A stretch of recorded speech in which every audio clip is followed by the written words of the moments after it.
में मुख्य रूप से पुनर्स्थापना और पुनर्वास का मुद्दा छाया रहा। लंबे समय से मांगों को लेकर संघर्ष कर रहे 4 लेन प्रभावितों ने भू अधिग्रहण कानून 2013 के अनुसार मुआवजे की मांग की। इस दौरान संयुक्त संघर्ष समिति ने उपायुक्त कुल्लू के माध्यम से प्रधानमंत्री और मुख्यमंत्री को मांग पत्र भी भेजा। रैली के दौरान पूरा कुल्लू क्षेत्र विस्थापितों और प्रभावितों के नारों से गूंज गया। प्रभावितों का कहना है कि 4 लेन की जड़ में आने वाले प्रभावितों के पुनर्वासन और पुनर्स्थापना की प्रक्रिया को 2 साल पहले किया जाना था, उसे आज भी पूरा नहीं किया गया है। 4 लेन संघर्ष समिति के अध्यक्ष कुशाल ठाकुर ने कहा कि नए भूमि अधिग्रहण कानून के मुताबिक अभी भी जिलाधीश द्वारा जमीनों व मकानों की वैल्यू तय करना था, जिसे पूरा किए बिना प्रदेश सरकार द्वारा फैक्टर 1 लागू किया गया है। उन्होंने कहा कि सरकार द्वारा 4 मुआवजा 4 हिस्सों में दिया जा रहा है, जो कि न्याय संगत नहीं है। उन्होंने सरकार को चेताते हुए कहा कि लोग किसी भी हालत में बिना उचित मुआवजा मिले अपनी जमीनों पर बुलडोजर नहीं चलने देंगे। रैली से पहले कुल्लू के प्रदर्शनी मैदान में एक जनसभा का आयोजन भी किया गया। इस दौरान प्रदेश की विभिन्न परियोजनाओं और 4 लेन के विस्थापितों और प्रभावितों की समस्याओं पर चर्चा की गई। कुल्लू में मीडिया से मुखातिब होते हुए सांसद रामसू शर्मा ने कहा कि अब लोगों को बैंकों से धन जमा करवाने और निकालने में दिक्कतें पेश नहीं आएंगी। रामसू शर्मा ने कहा कि देश भर में भ्रष्टाचार, कालाधन, आतंकवाद और नक्सलवाद को जड़ से खत्म करने के लिए इस तरह के कठोर फैसले लेने की जरूरत थी। साथ ही इस फैसले ने हवाला कारोबारी जो देश की अर्थव्यवस्था को कम करने में लगे हुए थे, उनके सपने भी समाप्त कर दिए हैं। रामसू शर्मा ने दावा किया कि इस फैसले के बाद बैंकों में धन होने से विकास के नए आयाम स्थापित होंगे और आम जनता तक विकास की लौ पहुंचेगी। साथ ही उन्होंने केंद्र की पिछली यूपीए सरकार के कार्यकाल पर सवाल उठाते हुए कहा कि उस समय बैंकों का एनपीए 1.25 लाख करोड़ रुपए हो गया था। उन्होंने इस फैसले से आम जनता को आ रही परेशानियों को लेकर कहा कि प्रधानमंत्री ने इस समस्या से निजात पाने के लिए आम जनता से केवल 50 दिनों का सहयोग मांगा है, जिसके बाद भविष्य में इसके अच्छे परिणाम लोगों को मिलेंगे। उन्होंने कहा कि इस फैसले के बाद विश्व भर में इस फैसले की प्रशंसा की जा रही है। शर्मा ने कहा कि दूसरे विकासशील देशों में जनता का 90% धन बैंकों में रहता है, जबकि इसके विपरीत भारत में आज तक 90% धन जनता के पास ही रहता था, जिससे देश के विकास को गति नहीं मिल पाई थी। उन्होंने कहा कि अब बैंकों में धन होने से देश में विकास के नए आयाम स्थापित होंगे। सराज ब्लॉक कांग्रेस कमेटी की बैठक में पार्टी के भीतर चल रही गुटबाजी को लेकर गहरा मंथन हुआ और सभी पदाधिकारियों को निर्देश दिए गए कि पार्टी की तरफ से जिसे भी प्रत्याशी बनाया जाएगा, सभी पदाधिकारी और कार्यकर्ता उसके साथ कंधे से कंधा मिलाकर चलेंगे। बैठक के उपरांत पत्रकारों के साथ बातचीत करते हुए प्रदेश सचिव आशीष शर्मा ने कहा कि सराज में कांग्रेस संगठन मजबूत हो रहा है। उन्होंने कहा कि यहां से आने वाले समय में पार्टी का प्रत्याशी अपनी जीत सुनिश्चित करेगा। आशीष शर्मा से जब युवा कांग्रेस के अध्यक्ष विक्रमादित्य सिंह द्वारा चेतराम ठाकुर को पार्टी का प्रत्याशी बताने के बारे में पूछा गया तो उन्होंने कहा कि ऐसा नहीं होना चाहिए। आशीष शर्मा ने कहा कि विक्रमादित्य सिंह इस वक्त युवा कांग्रेस का दायित्व संभाल रहे हैं और उनके ऊपर संगठन का दायित्व है। उन्होंने कहा कि इस राज्य में कार्यकर्ता और पार्टी मिलकर प्रत्याशी तय करेगी। उन्होंने विक्रमादित्य सिंह से निवेदन किया कि वे भविष्य में व्यक्ति विशेष के लिए प्रचार न करके पार्टी के लिए प्रचार करें, यही सभी के हित में होगा। बैठक के दौरान टिकट के कई दावेदार सामने आए। इस पर मंडी जिला कांग्रेस कमेटी के अध्यक्ष पूर्णचंद ठाकुर ने कहा कि लोकतंत्र में सभी को अपनी बात रखने का अधिकार है। उन्होंने कहा कि कांग्रेस बहुत बड़ा संगठन है और कई वर्षों से पार्टी के साथ जुड़े लोग टिकट के लिए अपना दावा पेश करते हैं। उन्होंने कहा कि पार्टी जिसे भी टिकट देगी, पूरा संगठन उसी के साथ कंधे से कंधा मिलाकर चलेगा। बैठक में भूमि विकास बैंक के चेयरमैन पंडित शिवलाल और सराज कांग्रेस के अध्यक्ष जगदीश रेड्डी सहित अन्य पदाधिकारी भी मौजूद रहे। सभी ने संगठन की मजबूती को लेकर अपने विचार व्यक्त किए। ग्रामीण विकास, पंचायती राज एवं पशुपालन मंत्री अनिल शर्मा ने रविवार को एंग्लो संस्कृत पब्लिक स्कूल मंडी के वार्षिक पारितोषिक वितरण समारोह की अध्यक्षता की और मेधावी छात्रों को पुरस्कार वितरित किए। इस अवसर पर उन्होंने कहा कि शिक्षा का जीवन में बहुत ही महत्व है और बच्चों के भविष्य की नींव विद्यार्थी काल से ही पड़ती है। उन्होंने कहा कि बच्चे पूरी लगन से शिक्षा ग्रहण करें ताकि वे भविष्य में एक मुकाम हासिल कर सके। उन्होंने कहा कि छात्रों के वर्ष भर की मेहनत का परिणाम वार्षिक पुरस्कार के रूप में सामने आता है और अन्य छात्रों को भी मेधावी छात्रों से प्रेरणा लेनी चाहिए। उन्होंने कहा कि शिक्षा के साथ साथ बच्चे खेलों, सांस्कृतिक व अन्य गतिविधियों में भी नियमित तौर पर भाग लें ताकि उनका सर्वांगीण विकास हो सके। उन्होंने अध्यापकों से आह्वान किया कि वे बच्चों को नैतिक शिक्षा प्रदान करें और उनमें विभिन्न गुणों का समावेश करते हुए उन्हें एक अच्छा नागरिक बनने की ओर प्रेरित करें। पंचायती राज मंत्री ने कहा कि निजी शिक्षण संस्थान भी शिक्षा के प्रसार में महत्वपूर्ण भूमिका निभा रहे हैं और स्कूल से शिक्षा ग्रहण करने वाले छात्र समाज के विभिन्न क्षेत्रों में सेवारत हैं। उन्होंने समारोह के दौरान सांस्कृतिक कार्यक्रम प्रस्तुत करने वाले छात्रों को अपनी ऐच्छिक निधि से 15,000 रुपए प्रदान करने की भी घोषणा की। इससे पूर्व स्कूल के प्रधानाचार्य डॉक्टर BN शर्मा ने मुख्य अतिथि को सम्मानित किया और कार्यक्रम में पधारने का उनका आभार जताया। इस अवसर पर पार्षद वीरेंद्र कुमार, जितेंद्र शर्मा, मंडी सदर कांग्रेस के अध्यक्ष धर्मपाल ठाकुर, टिकेश्वरी शर्मा सहित विभिन्न संगठनों के पदाधिकारी व विभिन्न विभागीय अधिकारी मौजूद रहे। हमीरपुर में लोगों को ATM में लाइनों में कई घंटे खड़ा होना पड़ रहा है, पर पैसा फिर भी नहीं मिल रहा, जिस कारण उन्हें दिक्कतें पेश आ रही है। जहां तक माइक्रो ATM की बात है, उसमें लोग पैसे स्वैप करके पैसे जमा करवा सकते हैं, जो हमीरपुर में उपायुक्त कार्यालय में लगा दी गई है और बैंक में भी सुविधा दी जा रही है, पर बैंकों में पैसा न होने के कारण लोगों को लिमिट में पैसा दिया जा रहा है। इस बारे में लाइन में खड़े ग्राहकों का कहना है कि लाइन में खड़े रहना उनके लिए कोई बड़ी बात नहीं है, पर प्रधानमंत्री नरेंद्र मोदी द्वारा जल्दबाजी में नोटबंदी का निर्णय लिया गया है, जिस कारण लोगों को परेशानी हो रही है। बैंक मैनेजर SK करीर ने बताया कि वह सरकार की गाइडलाइन के अनुसार ही काम कर रहे हैं। पड्डल मैदान में वन विभाग मंडी द्वारा जारी कोचिंग कैंप रविवार को संपन्न हो गया। अधिक जानकारी देते हुए वन विभाग के अधिकारी RS पटियाल ने बताया कि वन विभाग द्वारा हर साल की भांति इस वर्ष भी स्पोर्ट्स मीट व ड्यूटी मीट का आयोजन किया जा रहा है।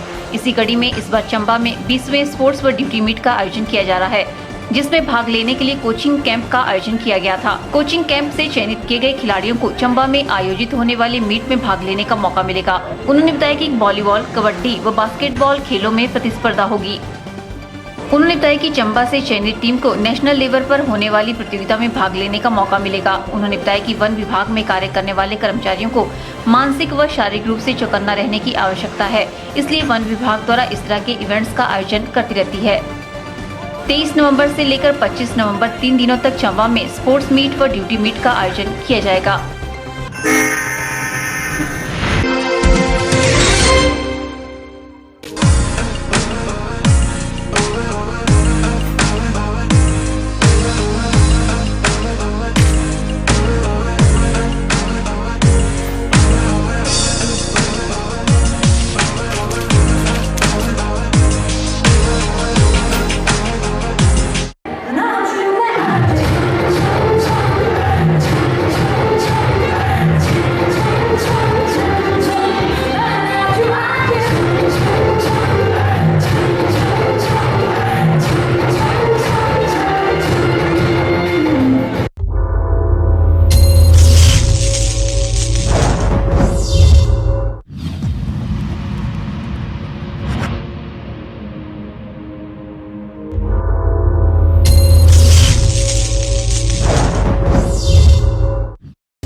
गुप्ता शॉल एम्पोरियम, जहां आप पाएंगे बेहतरीन व उच्च क्वालिटी की शॉल की विस्तृत वैरायटी। यहां pure woollen Kullu shawl, Kashmiri shawl, angora shawl, cashmilon shawl, feather shawl, pashmina shawl के साथ ही शॉल की और भी बहुत सी वैरायटी उपलब्ध है। तो देर न कीजिए और आज ही पहुंचे गुप्ता शॉल एम्पोरियम, सब्जी मंडी के साथ नेर चौक, डिस्ट्रिक्ट मंडी।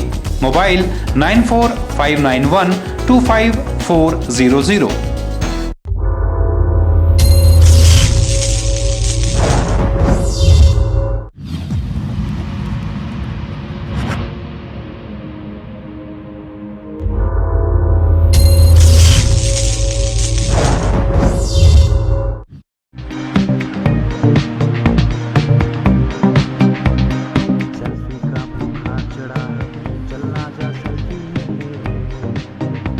सेल्फी का बुखार चढ़ा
अपनी फोटो भेजने के लिए हमें ईमेल करें knewschannel@gmail.com। अपने फोटो के साथ साथ अपना नाम व पता लिखना ना भूलें। आपको करना क्या है, सिर्फ अपनी फोटो को हमें ईमेल के जरिए या व्हाट्सएप के जरिए भेजना है, जिससे आप इस कॉन्टेस्ट में हिस्सा ले सकते हैं।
बिंदास बोल। एक तरफ मंडी शहर जो है वो स्वच्छता अभियान के तहत स्वच्छ किया जा रहा है, और जहां तक हमें इस चीज का प्राउड फील होता है कि मंडी जिला और पर्टिकुलर ग्रामीण एरिया जो है उसको हिंदुस्तान के टॉप जो 10 शहर स्वच्छ चुने गए हैं उसमें से भी स्थान मिला है। लेकिन मंडी शहर में मुझे लगता है ये स्वच्छता अभियान कहीं ना कहीं दम तोड़ता नजर आ रहा है। उसके लिए जिसको स्वच्छता अभियान के लिए स्टेक होल्डर बनाया गया है, जिसको हम नगर परिषद बोलेंगे, उस पर पूरी जिम्मेवारी है इस स्वच्छता अभियान को चलाने की। वो लोगों तक तो इसका मैसेज अच्छे से पहुंचाती है कि आप ये करिए, आप ये करिए, लेकिन जब वो उसके किसी काम करने की कोई बारी आती है या उसके उसमें आता है कोई काम उसके आधारभूत में, तो उसमें वो पिछड़ जाते हैं। जिसका कि आपको मिसाल के तौर पे मैं बताना चाहूंगा, चौहट्टा से जो हमारे जिला न्यायालय को, जिला न्यायाधीश कार्यालय को और जिला पुलिस मुख्यालय को जो रास्ता चढ़ता है सीढ़ियों वाला, वहां पे कूड़े का ढेर पिछले 2 महीने से लगा हुआ है।